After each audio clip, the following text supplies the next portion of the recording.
Hello friends, fin ideas में आपका स्वागत है। आज हम पढ़ेंगे कॉल ऑप्शन। कॉल ऑप्शन का मीनिंग समझाने से पहले मैं आपको एक कार्ड दिखाना चाहता हूँ। मेरे पास में एक कार्ड है जिस कार्ड पे ये लिखा हुआ है कि जो भी कोई ये कार्ड मेरे पास लेकर आएगा 1 महीने के अंदर, वो मुझसे पीटर इंग्लैंड का शर्ट 1600 रुपये में खरीद सकता है। इसका मीनिंग कि भाई आपके पास में एक डिस्काउंट कूपन है। अगर आप ये डिस्काउंट कूपन मेरे शोरूम पे लेके आते हैं तो आपको पीटर इंग्लैंड का शर्ट 1600 रुपये में मिल जाएगा। और यदि आपके पास ये डिस्काउंट कूपन नहीं है तो भी आप मुझसे पीटर इंग्लैंड का शर्ट खरीद तो सकते ही हैं, लेकिन उस समय पे आपको पीटर इंग्लैंड का शर्ट मार्केट प्राइस पर खरीदना पड़ेगा। मतलब यदि आपके पास ये कार्ड है तो शर्ट 1600 रुपये में ले जाइए, और यदि आपके पास ये कार्ड नहीं है तो शर्ट उसके मार्केट प्राइस पर ले जाइए। अभी मान लीजिए कि ये शर्ट का जो मार्केट प्राइस है वो 2000 रुपये है, तो इसका मीनिंग ये हुआ कि यदि आपके पास में वो कार्ड हो तो आप मुझसे पीटर इंग्लैंड का शर्ट 1600 रुपये में खरीद सकते हैं, और यदि आपके पास वो कार्ड नहीं हो तो आपको पीटर इंग्लैंड का शर्ट 2000 रुपये में खरीदना पड़ेगा। मेरा क्वेश्चन है अब कि जो कार्ड था उस कार्ड की वैल्यू क्या हुई इस सीन में। मतलब यदि आपके पास में कार्ड था तो शर्ट 1600 रुपये में मिल रहा था, और अगर आपके पास में कार्ड नहीं था तो आपको शर्ट 2000 रुपये में लेना पड़ रहा था। तो ये सीन में उस कार्ड की वैल्यू क्या है।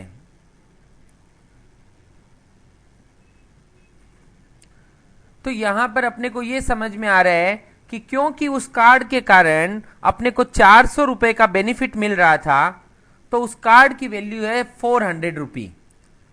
अदर वे अगर मैं दूसरे तरीके से इसको समझाऊं तो सचमुच में यदि आपके पास में कार्ड नहीं होता तो आप मुझे 2000 रुपये देते, और यदि आपके पास में कार्ड होता तो आप मेरे को 2000 की जगह खाली 1600 रुपये देते और साथ में वो कार्ड दे देते।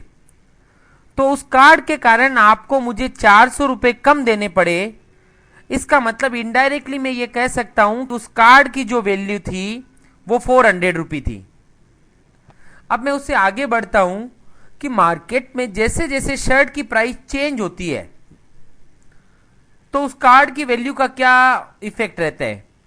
तो जैसे ही शर्ट का प्राइस 2100 हो गया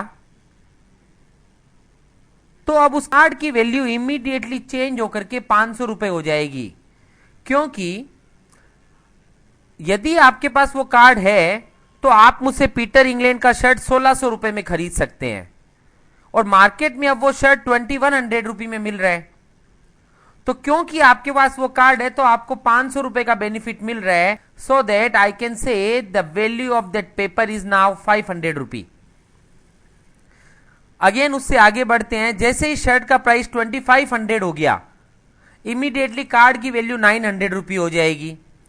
शर्ट का प्राइस 2600, इमीडिएटली कार्ड की वैल्यू 1000, क्योंकि अब आपको उससे 1000 रुपये का बेनिफिट मिल रहा है। तो जैसे जैसे शर्ट का प्राइस चेंज हो रहा है, कार्ड की वैल्यू भी कंटिन्यूअसली चेंज होती जा रही है। शर्ट का प्राइस 1700, कार्ड की वैल्यू 100।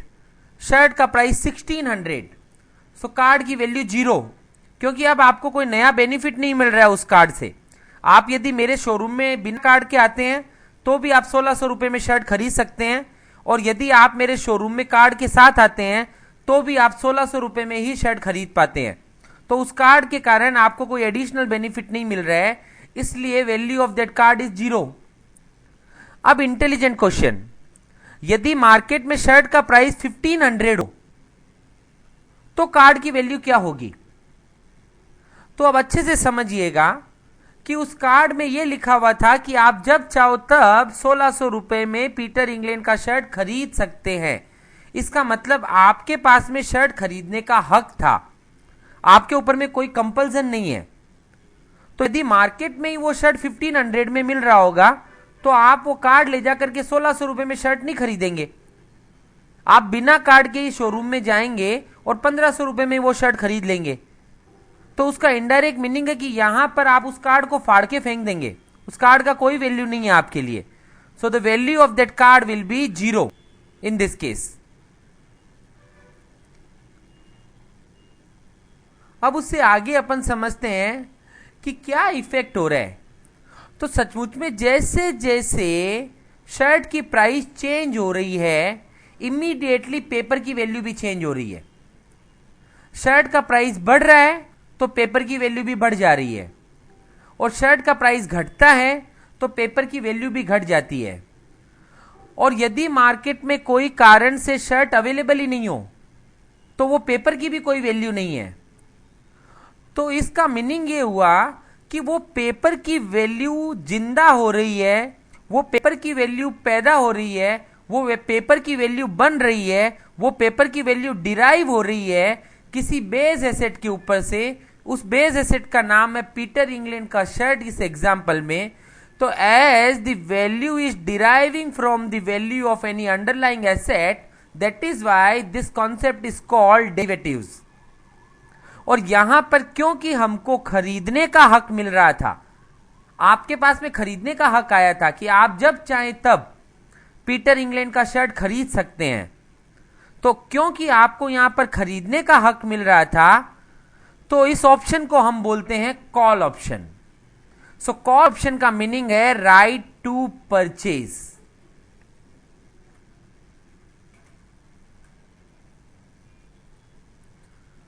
अब मेरा क्वेश्चन है कि क्या ये पेपर मैं आपको कभी भी फ्री ऑफ कॉस्ट दे सकता हूं?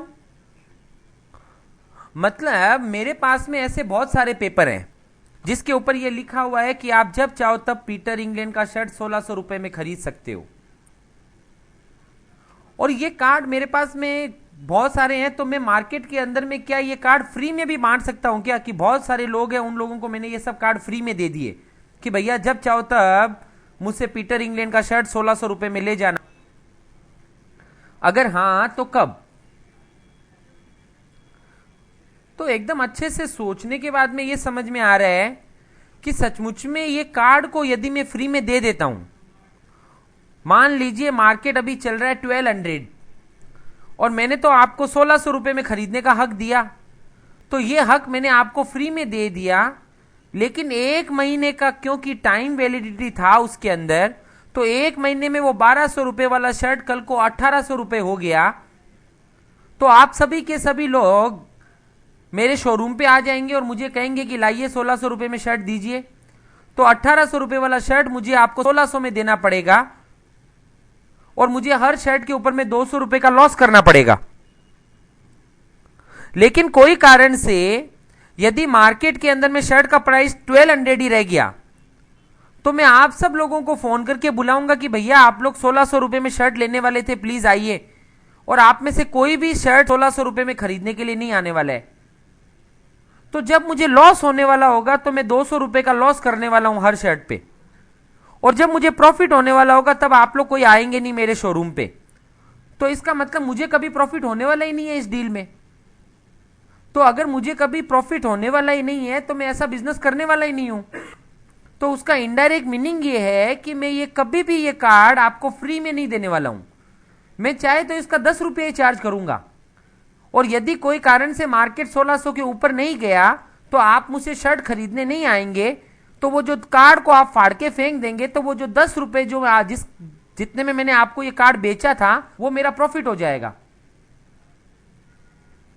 और यदि मार्केट ऊपर गया तो मुझे लॉस होगा, पर नीचे गया तो मुझे प्रॉफिट तो है वहां पर।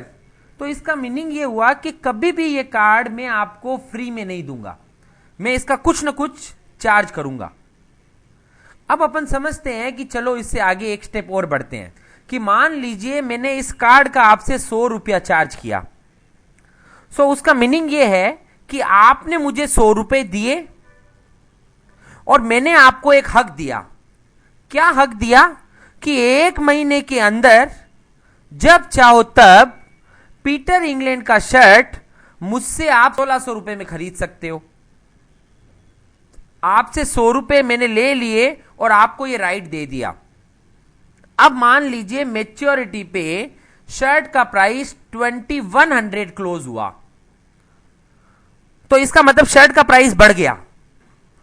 आपके पास में हक है कि आप 1600 रुपए में खरीद सकते हो और मार्केट में वो शर्ट का प्राइस चल रहा है 2100, तो गारंटीड आप वो शर्ट को खरीदना चाहोगे क्योंकि 2100 का आइटम आपको 1600 में मिल रहा है। तो आप मेरे यहां पर आकर के 2100 वाला शर्ट 1600 में खरीदेंगे, आपको 500 रुपए का बेनिफिट होगा। पर क्योंकि ये बेनिफिट आपको तब हुआ जब आपने शुरुआत में 100 रुपए का इन्वेस्टमेंट किया था। आपने शुरुआत में 100 रुपए मुझे दिए थे और यह हक लिया था, तभी तो आप 1600 में शर्ट खरीद सकते हैं अब मुझसे। तो क्योंकि आपने मुझे शुरुआत में 100 रुपए दिए थे, तो आपका शुरुआत का इन्वेस्टमेंट था 100 रुपए, बाद में आपको बेनिफिट हुआ 500 का, तो आपको नेट प्रॉफिट हुआ 400 रुपए का। मान लीजिए शर्ट का प्राइस मैच्योरिटी पे हुआ 2500 और आपको तो 1600 में खरीदने का हक मिला हुआ था, तो इसका मतलब जिस रेट पे मैंने आपको हक दिया है 1600 रुपए, उससे मार्केट जितना ऊपर जा रहा है उतना आपका बेनिफिट बढ़ता जा रहा है। अब यदि मार्केट में शर्ट का प्राइस हो गया 2500, तो इसका मतलब आपको 900 रुपए का बेनिफिट होने वाला है और 100 रुपए आपका शुरुआत में इन्वेस्टमेंट किया हुआ था, तो अब आपको 800 रुपए का प्रॉफिट हुआ। यदि शर्ट का प्राइस हो जाए 2600, 2600, तो इसका मीनिंग हुआ कि अब आपको 1000 रुपए का बेनिफिट होने वाला था और 100 रुपए आपका इन्वेस्टमेंट हुआ था, तो आपका नेट प्रॉफिट 900 रुपए हो गया। यदि मार्केट में शर्ट का प्राइस हो 1700, तो आप अभी भी उस कार्ड को एक्सरसाइज तो करेंगे ही, क्योंकि अभी भी आपको 1700 रुपए का शर्ट 1600 में मिलने वाला है। तो 1600 रुपए से मार्केट में यदि शर्ट का प्राइस कभी थोड़ा भी ऊपर है, तो आप अपने राइट को एक्सरसाइज तो करेंगे ही। तो 1700 रुपए यदि मार्केट में शर्ट का प्राइस चल रहा है, तो आपको 100 रुपए का बेनिफिट हुआ और वही 100 रुपया आपने शुरुआत में इन्वेस्टमेंट किया हुआ था। तो शुरुआत में आपने 100 रुपए लगाए, लास्ट में आपको वापस 100 रुपए मिले, इसका मतलब आप ब्रेक इवन पॉइंट पर हैं, आप नो प्रॉफिट नो लॉस पर हैं। लेकिन यदि मार्केट 1600 का 1600 ही रह गया, शर्ट का प्राइस बढ़ा ही नहीं, तो आपने शुरुआत में जो 100 रुपए मुझे दिए थे और जिसके बदले में मैंने आपको वो हक दिया था कि आप 1600 रुपए में एक महीने के अंदर जब चाहे तब पीटर इंग्लैंड का शर्ट खरीद सकते हैं, वो हक आपके लिए यूजलेस हो गया। तो वो कार्ड आपके लिए कुछ फायदेमंद ही नहीं रहा। वो कार्ड को आप एक्सरसाइज करोगे तो भी 1600 का शर्ट 1600 में मिलेगा, और वो कार्ड को यदि आप यूज नहीं करोगे और सीधा ही बिना कार्ड के मेरे शोरूम पे आओगे, तो भी आपको शर्ट 1600 में मिलेगा। इसका मतलब वो कार्ड को आपने फाड़ के फेंक दिया, वो कुछ काम नहीं आया आपको। तो आपने जो शुरुआत में 100 रुपए लगाए थे, वो पूरा का पूरा 100 रुपया आपका लॉस हो गया। यदि कार्ड की वैल्यू, यदि मार्केट में शर्ट की प्राइस 1500 आती है क्लोजिंग पे, तो इसका मतलब आप उस कार्ड को यूज करोगे तो मैं आपको शर्ट 1600 में दूंगा। आप उस कार्ड को यूज नहीं करोगे तो मैं आपको शर्ट 1500 में दूंगा। तो सचमुच में बिना कार्ड को यूज किए हुए आपको शर्ट सस्ता मिल रहा है, तो आप उस कार्ड को यूज नहीं करोगे, आप उस कार्ड को फेंक दोगे। तो जो शुरुआत में आपने 100 रुपया उस कार्ड के लिए लगाया, वो पूरा का पूरा 100 रुपया आपका डूब जाएगा। सो इसका मीनिंग ये हुआ कि मार्केट में यदि शर्ट का प्राइस नीचे चला जाए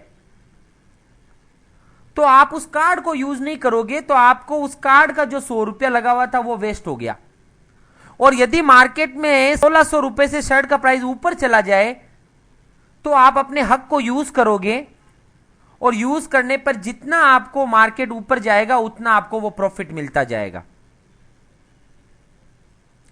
सो यहां पर अपन ने क्या ऑब्जर्व किया, अपन ने ये देखा कि डेरिवेटिव जो प्रोडक्ट्स हैं उनकी वैल्यू किसी अंडरलाइंग एसेट के ऊपर से वैल्यू पैदा होती है।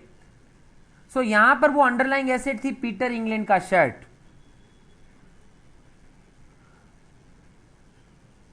जैसे जैसे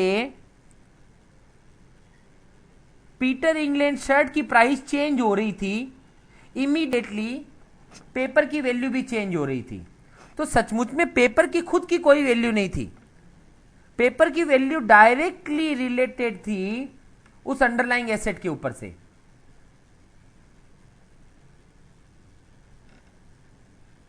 और क्योंकि मैं आपको वो हक दे रहा था कि आप जब चाहें तब 1600 रुपए में शर्ट खरीद सकते हैं, तो मैंने आपको हक दिया, तो उसके बदले में मैं कुछ ना कुछ तो आपसे चार्ज करूंगा। यहां पर शर्ट अंडरलाइन था, 1600 रुपए वॉज द स्ट्राइक प्राइस, इसको हम बोलते हैं स्ट्राइक प्राइस, जिस पर आपको हक मिला था कि आप जब चाहें तब 1600 रुपए में शर्ट खरीद सकते हैं। 1 month was the time to maturity, 1 month की उसकी वैलिडिटी थी। जो प्राइस मैंने आपसे चार्ज किया 100 रुपया, वो था प्रीमियम। और यहां पर जिसने 100 रुपए चुकाए उसको मिला था राइट टू परचेज, और इस ऑप्शन को बोलते हैं कॉल ऑप्शन। तो दोस्तों, अभी तक अपन ने कॉल ऑप्शन का इंट्रोडक्शन एक अपने रोज के एग्जाम्पल से अपन ने इसको समझा कि अपन जो रोज डिस्काउंट कूपन को यूज करते हैं तो वो कैसे डिस्काउंट कूपन कॉल ऑप्शन का बिहेवियर दिखाता है। तो जहां पर भी अपने को कोई एक ऐसा पेपर हो जो अपने को खरीदने का हक देता हो कोई फिक्स प्राइस पर, तो वो ऑप्शन या वो paper as good as call option की तरह काम करता है। अब अपन इसको स्टॉक मार्केट के अंदर में जोड़ते हैं इस एग्जाम्पल को। तो अब मार्केट से पीटर इंग्लैंड का शर्ट बाहर निकल गया और अब अपन ये समझते हैं कि मार्केट के अंदर में निफ्टी आ गया है। मैं अब आपको एक क्वेश्चन पूछ रहा हूं कि मिस्टर एक्स ने निफ्टी का 5000 का कॉल ऑप्शन 100 रुपए में खरीदा, मतलब अब पीटर इंग्लैंड की जगह पर निफ्टी आ गया। 1600 रुपये शर्ट की प्राइस की जगह पर अब निफ्टी 5000 रुपए में खरीदने का हक मिल रहा है। खरीदने का हक क्यों मिल रहा है? क्योंकि ये कॉल ऑप्शन है। तो निफ्टी 5000 रुपए में खरीदने का हक मिस्टर एक्स ने खरीदा और उसका प्रीमियम चुकाया 100 रुपया, मतलब मिस्टर एक्स की पॉकेट से 100 रुपए निकल गए और उसके पास में एक राइट आ गया कि वो जब चाहे तब 1 महीने के अंदर 5000 रुपए में निफ्टी खरीद सकती है। अब मैच्योरिटी पे निफ्टी 5500 क्लोज हुआ, तो क्योंकि मिस्टर एक्स को 5000 रुपए में निफ्टी खरीदने का हक था, इसका मतलब मिस्टर एक्स को 500 रुपए का बेनिफिट हो गया।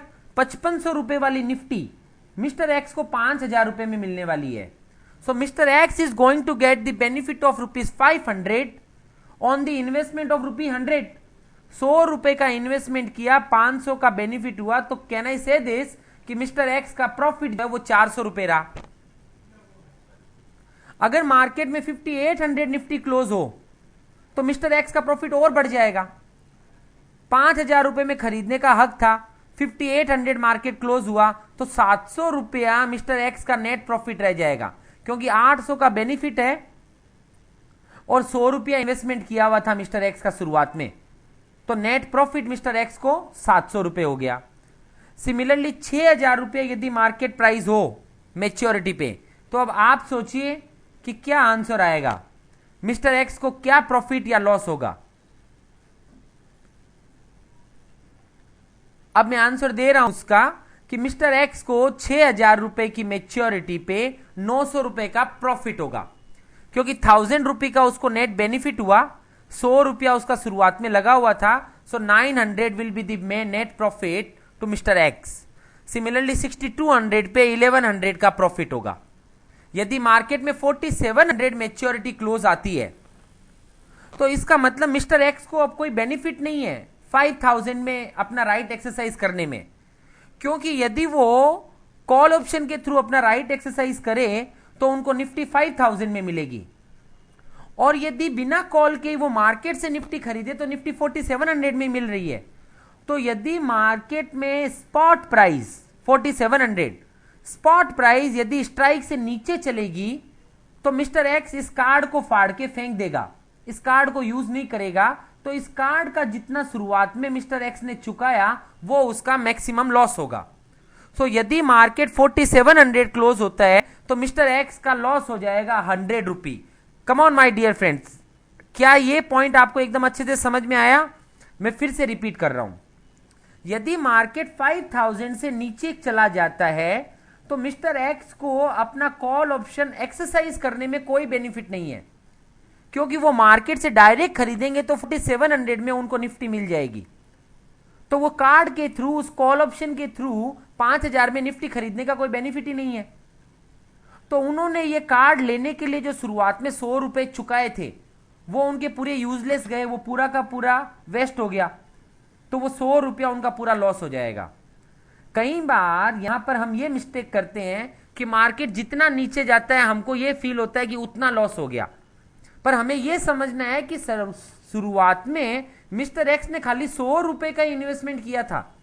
100 रुपए का इन्वेस्टमेंट करके उन्होंने एक हक ले लिया अपने पास में कि अगर वो चाहें तो 5000 में निफ्टी खरीदेंगे, अगर वो नहीं चाहें तो वो उस कार्ड को फाड़ के फेंक देंगे। तो वो कार्ड जो था वो 100 रुपए का ही था। तो यदि मार्केट नीचे चला गया तो उनकी इच्छा नहीं होगी अब 5000 में निफ्टी खरीदने की, तो वो उस कार्ड को फेंक देंगे, वो कार्ड उनका वेस्ट चला जाएगा और उस कार्ड का जो 100 रुपया चुकाया था that would be his maximum loss.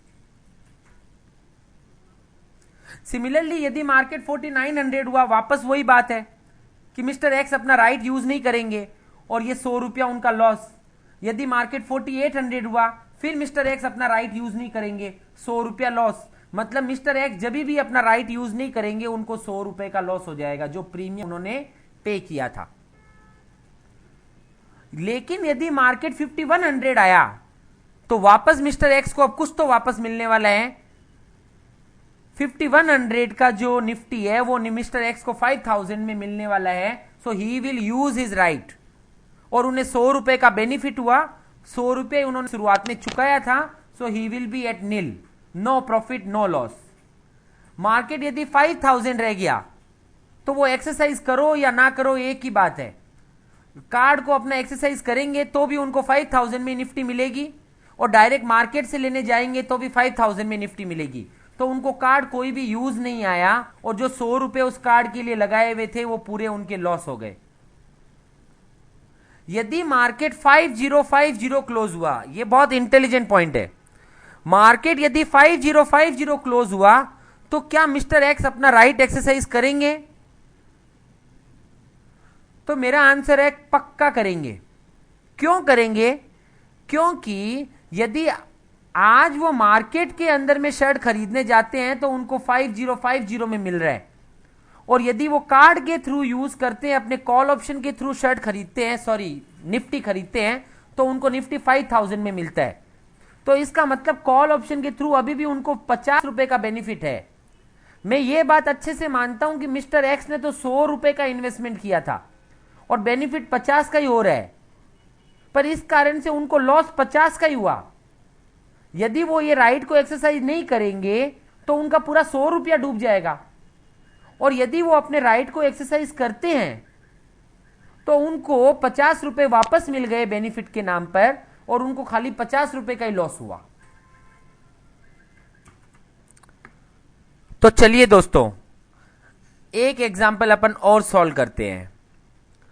इस बार मिस्टर एक्स ने रिलायंस का 1000 कॉल ऑप्शन 75 रुपये में बाई किया। मतलब मिस्टर एक्स ने 75 रुपये चुकाए और अब वो जब चाहे तब रिलायंस 1000 रुपये में परचेज कर सकते हैं। यदि मैच्योरिटी पे रिलायंस 1200 क्लोज होता है तो अगेन उनकी जो स्ट्राइक प्राइस थी 1000, उससे रिलायंस ऊपर चला गया। सो मिस्टर एक्स को बेनिफिट होने वाला है 200 रुपए का, और 75 रुपये मिस्टर एक्स ने शुरुआत में चुकाए थे, तो मिस्टर एक्स को नेट प्रॉफिट 125 रुपए का होगा।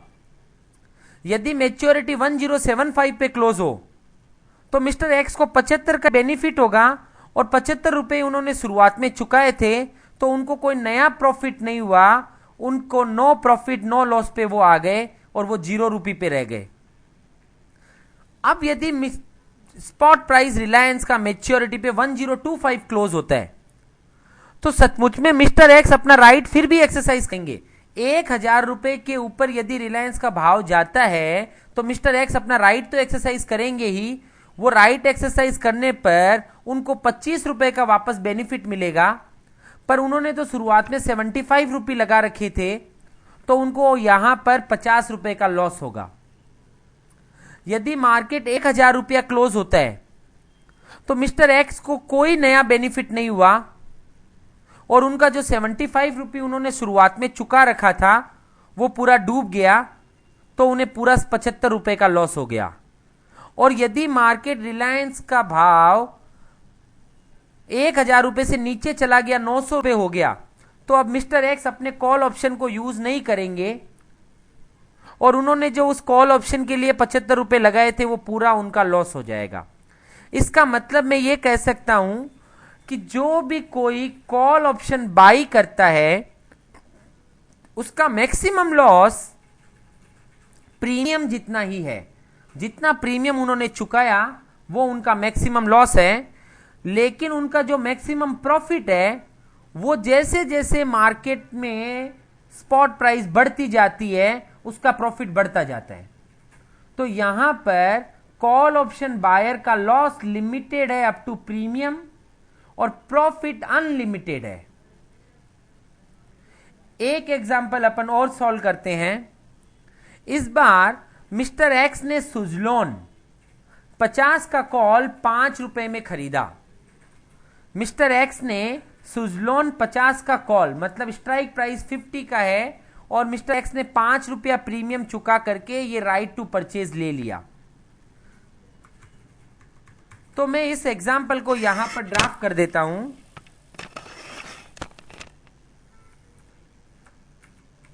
Mister x has purchased Suzlon 50 call at ₹5। तो इसका मीनिंग ये हो गया कि मिस्टर एक्स हैज पेड, उन्होंने शुरुआत में पे किया premium of ₹5 and he has got right to purchase Suzlon at ₹50। मतलब मिस्टर एक्स ने 5 रुपए पे किए और मिस्टर एक्स को एक हक मिल गया कि वो जब चाहे तब सुजलॉन 50 रुपए में खरीद सकते हैं। अब मेरा क्वेश्चन है कि यदि मार्केट में मैच्योरिटी पे सुजलॉन 40 रुपए क्लोज आता है तो मिस्टर एक्स अपना राइट यूज नहीं करेंगे, क्योंकि सुजलॉन का राइट यूज करते हैं ये कॉल ऑप्शन वाला, तो उनको सुजलॉन 50 में खरीदना पड़ेगा और बिना राइट को यूज किए हुए वो सुजलॉन 40 में खरीद सकते हैं। तो वो अपना राइट यूज नहीं करेंगे, तो उन्होंने जो प्रीमियम शुरुआत में चुकाया वो पूरा का पूरा प्रीमियम उनका लॉस हो जाएगा। सो इसका मतलब ये हुआ कि वैल्यू ऑन मैच्योरिटी, उस कार्ड का वैल्यू मैच्योरिटी पे उनको कुछ भी वापस नहीं मिला और प्रीमियम पेड इनिशियली, शुरुआत में मिस्टर एक्स ने 5 रुपया चुकाया हुआ था। सो फाइनली मिस्टर एक्स को 5 रुपए का लॉस हो गया। यदि मार्केट में मैच्योरिटी क्लोज आती है 45 रुपये, तो अभी भी मिस्टर एक्स अपना राइट यूज नहीं करेंगे, तो उनको वापस कोई मैच्योरिटी पे वैल्यू नहीं मिलने वाली है। और शुरुआत में क्योंकि उन्होंने 5 रुपया चुकाया हुआ था इसलिए उनको अभी भी 5 रुपए का लॉस होगा। मार्केट यदि 50 रुपया सुजलॉन का वैल्यू क्लोज हुआ तो भी अगेन वो एक्सरसाइज करें अपने राइट को या नहीं करें, उनको कोई एडिशनल बेनिफिट नहीं होने वाला है। तो मैच्योरिटी पे उनको कोई वैल्यू मिला नहीं, शुरुआत में तो 5 रुपए चुकाए हुए हैं, अगेन 5 का लॉस हो गया। लेकिन जैसे ही मार्केट 51 आया तो अब अगर वो मार्केट से शर्ट खरीदेंगे तो 51 में मिलेगा और यदि कॉल ऑप्शन के थ्रू शर्ट खरीदेंगे तो 50 रुपए में मिलेगा। सॉरी, कॉल ऑप्शन के थ्रू सुजलॉन खरीदेंगे तो 50 रुपए में मिलेगा। तो यहां पर उनको इस कॉल ऑप्शन के कारण 1 रुपए का बेनिफिट हो रहा है, लेकिन उनका इन्वेस्टमेंट तो शुरुआत में 5 रुपए था, बेनिफिट खाली 1 का ही हुआ, तो अभी भी उनको 4 रुपए का लॉस है। सिमिलरली यदि मार्केट 52 क्लोज होता है तो उनको 2 का बेनिफिट होगा, 5 रुपए लगे हुए थे, नेट 3 का लॉस हो जाएगा। इस तरीके से यदि मार्केट 55 क्लोज होता है तो उनको 5 रुपए का ही बेनिफिट हुआ, 5 रुपए उनको लगा हुआ था तो वो नेट नील पे आए, नो प्रॉफिट नो लॉस। और जैसे ही मार्केट 56 हुआ तो अब उनको ये सुजलोन का कॉल ऑप्शन एक्सरसाइज करने पे 6 रुपए का बेनिफिट होगा। तो इसका मतलब उस ऑप्शन की वैल्यू मेच्योरिटी पे 6 रुपीज होगी, और मिस्टर एक्स ने तो शुरुआत में ये ऑप्शन 5 रुपए में खरीदा था, तो अब उनको 1 रुपए का प्रॉफिट हो गया। और यदि मार्केट 60 रुपए पहुंच जाए तो मिस्टर एक्स को 10 रुपया वापस मिलेगा मेच्योरिटी पे। शुरुआत में 5 रुपए चुकाए हुए थे तो मिस्टर एक्स को 5 रुपए का प्रॉफिट हो जाएगा। और यदि मार्केट 65 रुपी प्राइस आ जाए मेच्योरिटी पे तो मिस्टर एक्स को 15 रुपी का बेनिफिट होगा। और उन्होंने क्योंकि 5 रुपए ही शुरुआत में चुकाए हुए थे तो उनका नेट प्रॉफिट 10 रुपी हो जाएगा। इस तरीके से जैसे जैसे सुजलोन का प्राइस बढ़ता जाएगा मिस्टर एक्स का प्रॉफिट बढ़ता जाएगा। और यदि सुजलोन का प्राइस 50 रुपए के नीचे चला गया तो मिस्टर एक्स को फिक्स लॉस है 5 रुपया प्रीमियम जो चुकाया था उसका।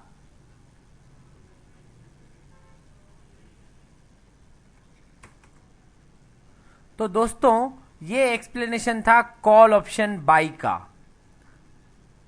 Thank you.